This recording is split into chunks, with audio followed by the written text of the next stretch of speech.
स्वागत है दोस्तों स्टडी फॉर यूपीएससी में। आज डे 7 है और आज हम लोग यूपीएससी का प्रीवियस ईयर क्वेश्चन देखेंगे।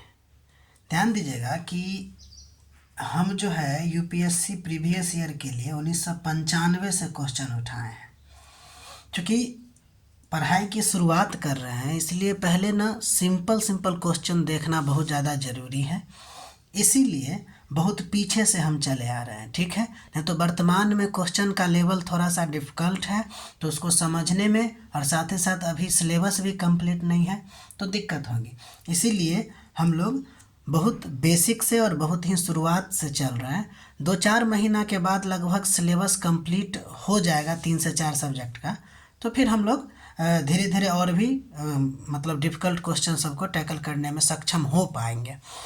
ठीक है, तो आगे बढ़ते हैं। ठीक है, देखिए तो 1995 में एक क्वेश्चन था कि उल्का यानी कि मेटियोर्स क्या है। ठीक है, तो ऑप्शन था कि तेजी से चलने वाला तारा, एक ऐसा पिंड जो बाह्य अंतरिक्ष यानी कि आउटर स्पेस से पृथ्वी के वायुमंडल में प्रवेश करता है, और सी नक्षत्र का एक भाग, और डी बिना पूंछ वाला धूमकेतु।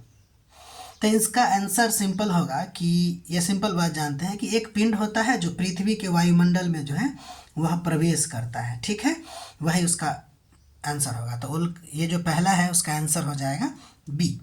अब हम लोग यहाँ पे डिस्क्रिप्शन देखेंगे, ये बहुत ज़्यादा ज़रूरी है, और जो इसमें हमें लगा रेलिवेंट उसके आधार पर कि हाँ भाई जो हमको ये जानना चाहिए। बाकी जैसे स्टार क्या है वो आप लोग जानते हैं, और जब हम पढ़ेंगे तो उसमें भी देखेंगे। ठीक है, अब बाकी HW के तौर पर भी कुछ दे दिए हैं। तो देखिए इसमें चूंकि एक बाह्य अंतरिक्ष यानी कि आउटर स्पेस टर्म था, तो हम सोचे उसको डील कर लेते हैं। ठीक है, ये आपको काम देगा। बाह्य अंतरिक्ष की बात करते हैं। अच्छा, बाह्य अंतरिक्ष को आप सिंपल अंतरिक्ष भी कह सकते हैं। ठीक है, यानी कि वह जगह जो पृथ्वी के एटमॉस्फेयर से बाहर होता है, यानी कि पृथ्वी के वायुमंडल से बाहर होता है। ध्यान दीजिएगा कि पृथ्वी है और उससे 100 किलोमीटर ऊपर एक काल्पनिक लाइन है जिसको हम लोग कार्मन लाइन कहते हैं। ठीक है, गौर कीजिएगा कि पृथ्वी से 100 किलोमीटर ऊपर यानी कि समुद्र तल से 100 किलोमीटर के ऊपर एक काल्पनिक लाइन माना गया है, यानी इमेजिनरी लाइन माना गया है, जिसको कार्मन लाइन कहते हैं। ठीक है, अब देखिए इसी के बारे में देखते हैं।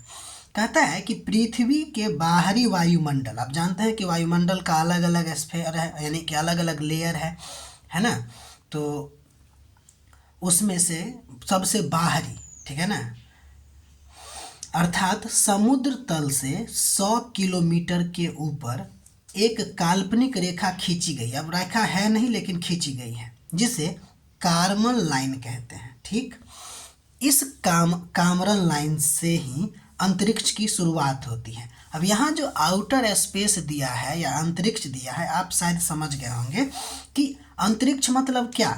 तो पृथ्वी से 100 किलोमीटर ऊपर एक लाइन ड्रॉ किया गया है, ठीक है, जो काल्पनिक है, उसके ऊपर से ही अंतरिक्ष की शुरुआत हो जाती है। ठीक है, तो वही कह रहा है कि शुरुआत हो जाती है, इसके ऊपर के अनंत क्षेत्र को अंतरिक्ष कहा जाता है। ठीक, अब देखिए अवधारणात्मक स्तर पे अंतरिक्ष को निम्न भागों में बांटा गया है। अच्छा, गौर कीजिएगा ये जो हम पढ़ रहे हैं ना उसको हम साइंस टेक में भी पढ़ेंगे।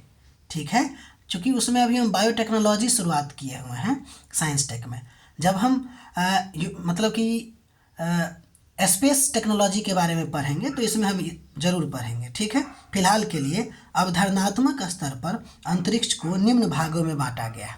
पहला बाह्य अंतरिक्ष जो कि यहाँ दिया हुआ है आउटर स्पेस, दूसरा भू अंतरिक्ष, तीसरा इंटर गैलेक्टिक अंतरिक्ष या स्पेस, चौथा इंटर स्टेलर अंतरिक्ष।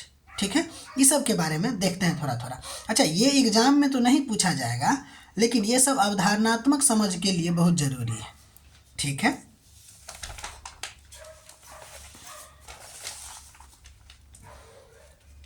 अब देखिए बाह्य अंतरिक्ष की बात करते हैं, यानी कि आउटर स्पेस की बात करते हैं। अंतरिक्ष का वह भाग जहाँ H2 और He जैसे पदार्थ प्लाज्मा अवस्था में पाए जाते हैं, यानी कि हाइड्रोजन और हीलियम जैसे पदार्थ जो है वह प्लाज्मा अवस्था में पाए जाते हैं, और इसीलिए यहाँ पर कणों का घनत्व बहुत कम होता है। इसलिए होता ये है कि यहाँ पे कणों का जो घनत्व बहुत कम होता है, और इसी कारण पदार्थ का यानी कि ब्रह्मांड का लगातार फैलाव हो रहा होता है। उसी को हम लोग बाह्य अंतरिक्ष कहते हैं, यानी कि अंतरिक्ष का वह भाग जहाँ पर H2 और He प्लाज्मा अवस्था में पाया जाता है उसको हम लोग बाह्य अंतरिक्ष कहते हैं। आप यहाँ गौर कीजिएगा, ये कह रहा है कि प्लाज्मा अवस्था में पाया जाता है, इसलिए ब्रह्मांड का लगातार फैलाव हो रहा है। जब हम NCERT पढ़ेंगे ना तो उसमें हम बताएंगे प्लाज्मा के बारे में कि प्लाज्मा अवस्था में होने पर फैलाव क्यों होता है। ठीक है, आगे बढ़ते हैं, भू अंतरिक्ष की बात करते हैं जिसको जियो स्पेस कहते हैं। तो पृथ्वी के बाहर अर्थात कार्बन लाइन के ऊपर मैम्बेटोस्फीयर तक का क्षेत्र को भू अंतरिक्ष कहते हैं। फिर से गौर कीजिएगा, भू अंतरिक्ष किसको कहते हैं? तो पृथ्वी के ऊपर कामरल लाइन है, कामरल लाइन से मैम्बेटोस्फीयर तक के क्षेत्र को भू अंतरिक्ष कहते हैं। अब ये मैम्बेटोस्फीयर क्या होता है? तो देखिए, वहाँ तक का क्षेत्र जहाँ तक पृथ्वी का गुरुत्वाकर्षण बल प्रभावित रहता है उसको मैम्बेटोस्फीयर कहते हैं। तो 100 किलोमीटर से जहाँ तक पृथ्वी का गुरुत्वाकर्षण काम करता है उसको हम लोग क्या कहेंगे? भू अंतरिक्ष कहेंगे। अब आगे बढ़ते हैं, इंटरगैलेक्टिक अंतरिक्ष या इंटरगैलेक्टिक स्पेस। बहुत सिंपल, दो आकाश गंगाओं के बीच का अंतरिक्ष क्षेत्र। जैसे हमारा मतलब कि आकाश गंगा है, उसका नाम है मिल्की वे, और इसी से 20 मिलियन लाइट ईयर दूर हमारा पड़ोसी है आकाश गंगा जिसका नाम है एंड्रोमेडा। तो उस दोनों के बीच में जो अंतरिक्ष का क्षेत्र है, स्पेस का क्षेत्र है, उसको हम लोग इंटर गैलेक्टिक अंतरिक्ष कहते हैं। ध्यान दीजिएगा, ये इंटर जो एक दो टर्म होता है, एक होता है इंटर, एक होता है इंट्रा। ये इंट्रा जो है ना एक ही पदार्थ के दो कणों के बीच में कहता है, लेकिन इंटर का मतलब होता है दो अलग अलग पदार्थों के बीच में। जब भी कहीं इंटर रहे तो आप समझ जाइएगा कि दो अलग अलग चीज़ों के बीच की बात करता है। जैसे यहाँ इंटर गैलेक्टिक लिखा है तो हम दो आकाश गंगाओं जो कि अलग अलग है। अब उसी तरह देखिए इंटर स्टेलर अंतरिक्ष यानी कि इंटर स्टेलर स्पेस। अब ये क्या होता है? दो ताराओं के बीच का जो अंतरिक्ष होता है उसको हम लोग इंटर स्टेलर अंतरिक्ष कहते हैं या इंटर स्टेलर स्पेस कहते हैं। नोट के तौर पे डीप स्पेस, डीप स्पेस क्या है? तो सौर परिवार के बाहर का अंतरिक्ष को डीप स्पेस कहते हैं। ध्यान दीजिएगा, ये सब टर्म है जो आपको जानकारी में होना चाहिए। भूल बस अगर कोई पूछ दे तो आप इस बात को जानते हो, या कहीं भी इस टर्म को कोई यूज कर रहा हो तो आप इस बात को समझ रहे हो कि इंटरगैलेक्टिक अंतरिक्ष क्या होता है, इंटरस्टेलर अंतरिक्ष क्या होता है, डीप स्पेस जिसको हम कहते हैं वो क्या होता है। तो सिंपल है, हमारा सौर परिवार क्या है? सन और उसका 8 ग्रह, एस्टेरॉइड है और उसमें जो चीज़ आते हैं सौर परिवार, उसके बाद का जो क्षेत्र हो जाएगा वो डीप स्पेस में आएगा। अब देखिए, चूँकि ये पहला क्वेश्चन था और उसमें बहुत सारा टर्म था, जैसे कि तारा हो गया, नक्षत्र हो गया जिसको कॉन्स्टिलेशन कहते हैं, धूमकेतु हो गया जिसको हम लोग कॉमेट कहते हैं।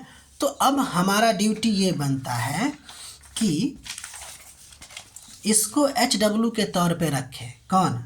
कॉमेट, एस्टेरॉइड, मेटेरॉइड्स, मेटियोर्स और मेटियोराइट। ये सब क्या होता है? इसमें एक एक दो दो लाइन के आधार पर इसको आप देखने की कोशिश कीजिएगा।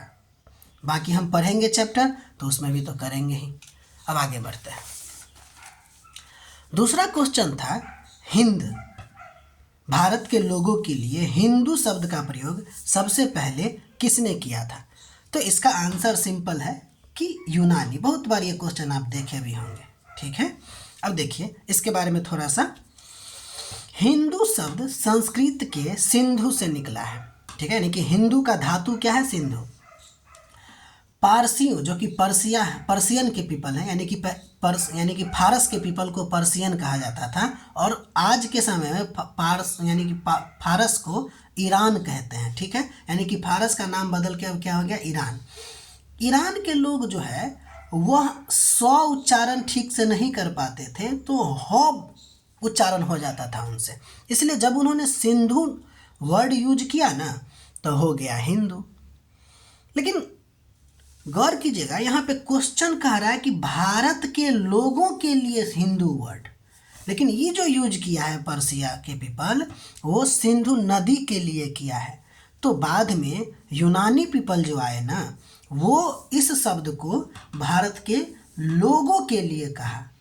क्वेश्चन वही था कि भारत के लोगों के लिए जो है सबसे पहले किसने किया, तो यूनानी ने। ठीक, अब आगे बढ़ते हैं। ये HW के तौर पर है कि चक्रवर्तीन शब्द का अर्थ बताना है। जैसे यहाँ पे कहते हैं हिंदू शब्द का किसने प्रयोग किया, तो चक्रवर्तीन का हो सकता है कि क्वेश्चन पूछ दे कि चक्रवर्ती का क्या अर्थ है। अब अगला नंबर देखते हैं, 3rd नंबर क्वेश्चन, कि भारतीय पूंजी बाजार यानी कि कैपिटल मार्केट में घोटालों की पुनरावृत्ति को रोकने के लिए भारत सरकार ने नियामक शक्तियां यानी कि रेगुलेटरी पावर किस संस्थान को दिया है, तो सेबी को दिया है। किसको दिया है, तो सेबी को दिया है। ठीक है, ये बात याद रखिएगा कि HW के तौर पर ये ले सकते हैं कि सेबी का फुल फॉर्म क्या है, इसका गठन कब हुआ। ठीक है ना, ये देखिएगा, इसका डेट, कभी कभी डेट भी पूछ दिया जाता है स्टेट PCS के एग्ज़ाम में। अब देखिए अब हम इससे रिलेटेड कुछ डिस्क्रिप्शन देखते हैं जो आगे एग्जाम में काम देगा। अब देखिए, वित्त बाजार की बात करते हैं जिसको फाइनेंशियल मार्केट कहते हैं। तो वित्त बाजार में मुख्य रूप से क्या होता है, तो धन का लेन देन होता है। अगर पूछा जाएगा कि वित्त बाजार यानी फाइनेंशियल मार्केट क्या होता है, तो सिंपल, जिसमें धन का लेन देन होता है।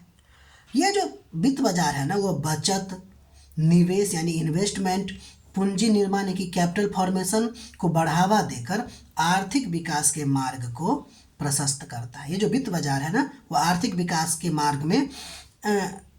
मार्ग को प्रशस्त करता है। कैसे, तो बचत को बढ़ावा देकर, निवेश को बढ़ावा देकर, पूंजी निर्माण को बढ़ावा देकर। और इस वित्त बाजार में करते क्या है, सिंपल, धनों का लेन देन। ठीक है, अब देखिए, जब हम वित्त बाजार की बात करते हैं तो वित्त बाजार की संरचना को लेकर, तो ये वित्त बाजार 2 प्रकार का होता है। एक मुद्रा बाजार जिसको मनी मार्केट कहते हैं, एक पूंजी बाजार जिसको हम लोग कैपिटल मार्केट कहते हैं। अब देखिए, ये हम क्यों बताए, तो ये जो क्वेश्चन था ना पूंजी बाजार, इसीलिए हम आपको वित्त बाजार बताए ताकि कुछ जानकारी हो।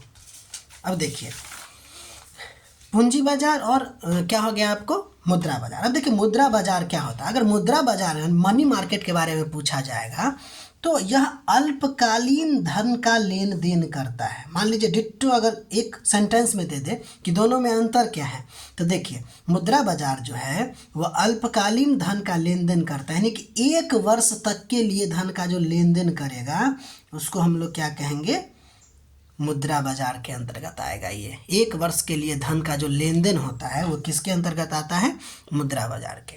अब देखिए, कैपिटल मार्केट जो है दीर्घकालीन ऋण के लेन देन की बात करता है, यानी कि 1 वर्ष से अधिक की बात करता है। ठीक है, 1 वर्ष से अधिक समय के लिए जो धन का लेन देन करता है उसी को हम लोग पूंजी बाजार कहते हैं। इसी पूंजी बाजार को ना कभी कभी शेयर मार्केट भी कह देते हैं। इसी को हम लोग कभी कभी शेयर मार्केट भी कह देते हैं। तो यही क्वेश्चन था कि शेयर मार्केट का रेगुलेटरी बॉडी कौन है, नियामक संस्था कौन है, तो हम कहेंगे कि सेबी। ठीक है, देखिए, इसमें हम 1990 का मेंस का क्वेश्चन लेके आए थे, लेकिन वीडियो थोड़ा सा लंबा हो रहा है तो अभी हम दूसरा वीडियो इसी के लिए अपलोड करेंगे। ठीक है, तब तक के लिए आप लोग पढ़ते रहिए, अपना ख्याल रखिए और सब्सक्राइब भी कीजिए।